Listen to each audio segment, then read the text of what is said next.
चुनावी पारा चढ़ा हुआ है और जैसे जैसे चुनाव करीब आ रहा है वैसे वैसे आरोप और प्रत्यारोप का दौर बढ़ता ही जा रहा है। पिछले 2 साल से प्रशांत किशोर बिहार में जन सुराज अभियान चला रहे हैं और पिछले साल 2 अक्टूबर को उन्होंने अपनी पार्टी का बड़ा ऐलान किया था। बिहार को भ्रष्टाचार मुक्त और रोजगार वाला प्रदेश बनाने का वादा करने वाले प्रशांत पर खुद भी कई आरोप लगे हैं। उन पर कई नेता बीजेपी का एजेंट होने का आरोप लगा चुके हैं, तो वहीं उनकी बड़ी टीम और प्रचार को देखकर लोग अब ये पूछ रहे हैं कि उन पर पैसा कहां से आ रहा है। तो वहीं प्रशांत किशोर ने अपनी फंडिंग और निजी आय को लेकर उठ रहे सवालों पर बड़ा खुलासा किया है।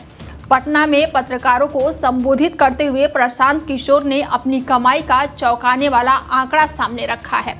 प्रशांत किशोर ने स्पष्ट किया कि उन्हें ये पैसा चुनावी रणनीति के लिए सलाह देने के काम से मिल रहा है और पिछले 3 सालों के दौरान यानी वित्तीय साल 2021 और 22 को लेकर अब तक उनके खातों में फीस के तौर पर कुल 241 करोड़ रुपए जमा हुए हैं।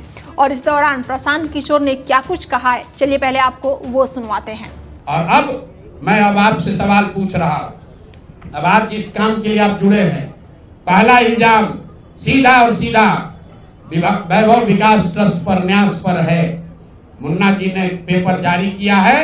न्यास के जो मुख्य पदाधिकारी हैं जियालाल आर्य जी, मैं आज भी समझता हूं आप बहुत ईमानदार व्यक्ति हैं। आप बताइए कि पिछले 1 साल में जब से अशोक चौधरी की बेटी की सगाई आपकी अग्निता कुणाल के लड़के से हुई है, उसके बाद से 100 करोड़ से ज्यादा की संपत्ति पटना में न्यास के द्वारा खरीदी गई है। जियालाल आर्य जी, अगर जैसे मैंने बताया है अभी प्रेस के सामने, आप प्रेस के सामने आइए और बताइए, न्यास का अकाउंट जारी करिए कि कहां से ये पैसा आपके पास आया है, कहां से ये 100 करोड़ रुपए न्यास के पास आए। जब से न्यास बना है उसमें 10 करोड़ का भी संपत्ति नहीं खरीदा गया। पिछले 1 साल में 100 करोड़ का ज्यादा का संपत्ति कैसे खरीदा गया है। आप व्यक्तिगत तौर पर ईमानदार हैं तो नीतीश कुमार भी ईमानदार है। प्रशांत किशोर बिहार में जन सुराज पार्टी को बिहार की सभी विधानसभा सीटों पर लड़ने की तैयारी कर रहे हैं और जिसके लिए वो पूरा बिहार घूम रहे हैं।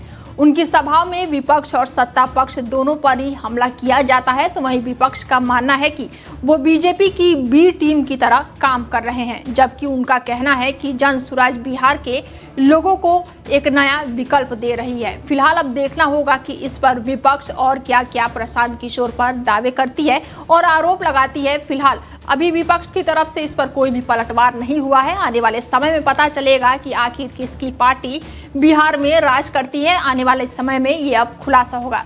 फिलहाल इस खबर में मेरे साथ इतना ही। बने रहिए आप हमारे साथ और देखते रहिए डेली 24 भारत। नमस्कार।